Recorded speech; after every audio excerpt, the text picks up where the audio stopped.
ईसा के जन्म के 327 साल पहले मगध साम्राज्य पर नंद वंश के राजा धनानंद का शासन हुआ करता था।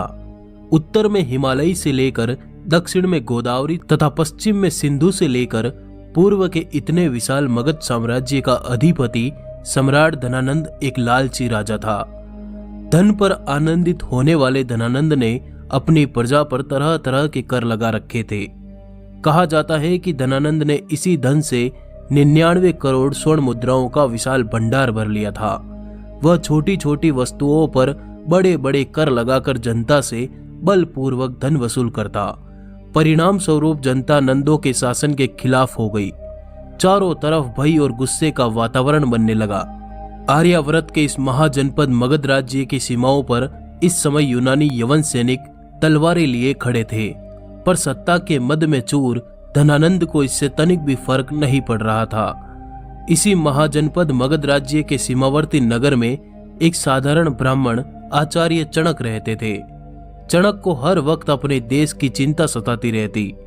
चणक के एक मित्र सक्टार धनानंद के दरबार में बड़े ओहदे वाले मंत्री थे। अतः चणक ने सक्टार के साथ मिलकर राजा धनानंद के शासन को उखाड़ फेंकने की योजना बनाई। पर इस योजना की खबर महामात्य देवीदत्त के पास पहुंच गई। ये देवीदत्त मगध के राजा धनानंद का एक खास मंत्री था और इसने चणक और सक्टार की बनाई गई योजना धनानंद को बता दी। अपने खिलाफ चल रही योजना को सुनकर मगध सम्राट धनानंद ने तुरंत मंत्री सक्टार और आचार्य चणक को बंदी बनाने का आदेश दिया।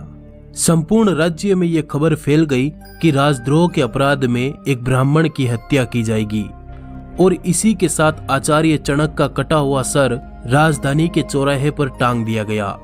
अपने पिता के कटे हुए सर को देखकर चाणक्य की आंखों से आंसू टपक रहे थे। उस वक्त चाणक्य की आयु मात्र 14 वर्ष की थी।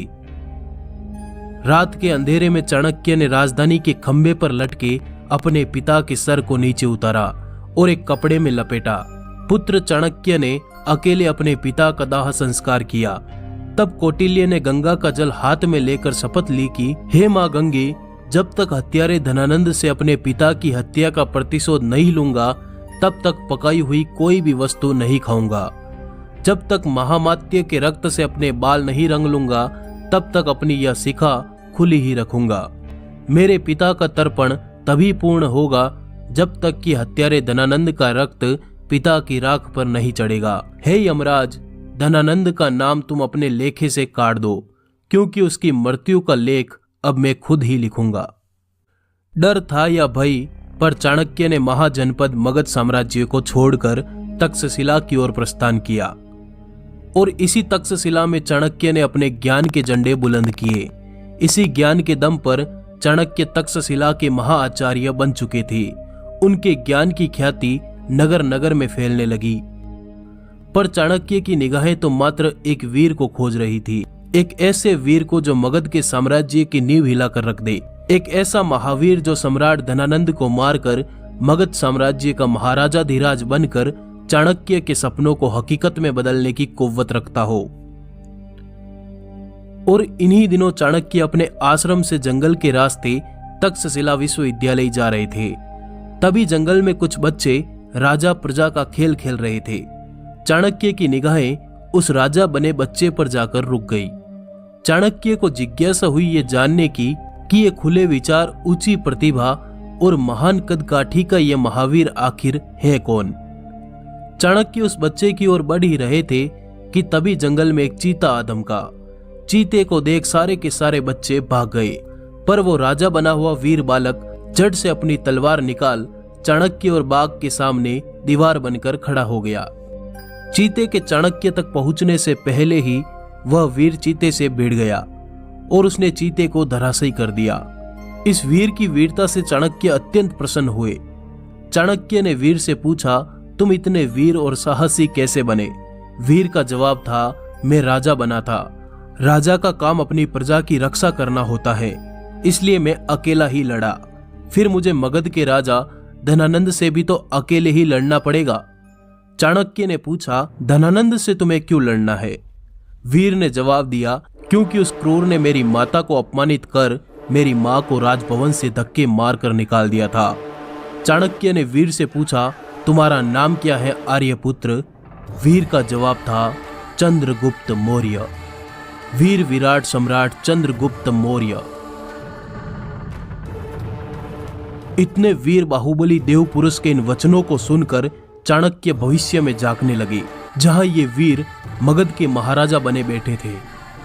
चाणक्य ने वीर से पूछा, इतने महान वीर का गुरु कौन है? वीर का जवाब था, मेरा कोई गुरु नहीं है। तब चाणक्य ने वीर से कहा, मैं भी धनानंद से अपने पिता की मौत का बदला चाहता हूं और तुम अपनी माता के अपमान का। क्यों न ये दोनों नदियां मिलकर एक समुद्र का रूप धारण कर ले। आज से तक्षशिला का ये महाआचार्य चाणक्य तुम्हारा गुरु होगा।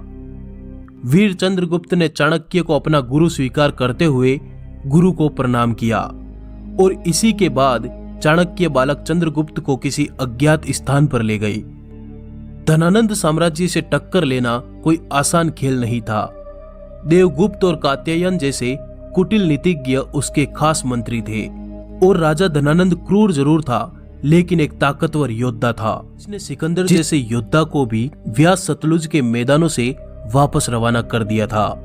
कोई भी शासक धनानंद से टकराने का साहस नहीं करता था, क्योंकि उसके पास सेना में 2 लाख की पैदल सेना, 20,000 घुड़ सेना, 2,000 रथ और 3,000 हाथियों की एक महासेना थी। ऐसे में धनानंद के शासन को उखाड़ फेंकने का साहस आखिर कौन कर सकता था? इसके लिए कठिन तैयारी, सैन्य शक्ति और जन समर्थन की आवश्यकता थी और चाणक्य इस बात को भले प्रकार से जानते थे। बालक चंद्रगुप्त को सबसे पहले शास्त्रों की शिक्षा दी गई, इसके बाद अस्त्र शस्त्र की शिक्षा दी गई और अंत में चंद्रगुप्त को राजनीति और गोपनीयता का पाठ पढ़ाया गया। बालक चंद्रगुप्त हर कड़ी परीक्षा में पास हुआ। चंद्रगुप्त रात दिन शस्त्र शास्त्र का अभ्यास करते रहते। वे दिन रात नींद आदि को तो भूल ही चुके थे।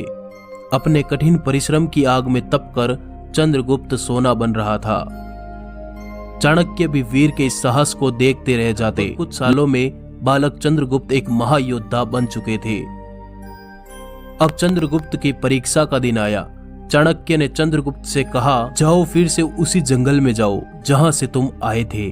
जंगल में रहने वाली जातियों और जनजातियों के लोगों को इकट्ठा करो और उनमें से योद्धाओं को चुनो और एक राष्ट्रीय सेना का निर्माण करो। आदिवासियों में जन चेतना जागृत करो, उनको संगठित करो। लेकिन ध्यान रहे, यह कार्य बहुत ही गुप्त तरीके से करना है। जब यह कार्य संपन्न हो जाए तब तुम मेरे पास वापस आ जाना। चाणक्य को प्रणाम करते हुए चंद्रगुप्त ने कहा, जो आज्ञा गुरुदेव। और चंद्रगुप्त ने अपने तीर कमान तलवार को अपनी कमर में खोसा और घोड़े पर सवार होकर फिर से उसी जंगल की ओर चल दिए। अब वे बालक नहीं बल्कि एक युवा योद्धा चंद्रगुप्त महान बन चुके थे। इस वीडियो के अगले भाग में हमारे साथ जुड़े रहिए। देखिए किस प्रकार चंद्रगुप्त मौर्य ने धनानंद के साम्राज्य को जड़ से उखाड़ दिया।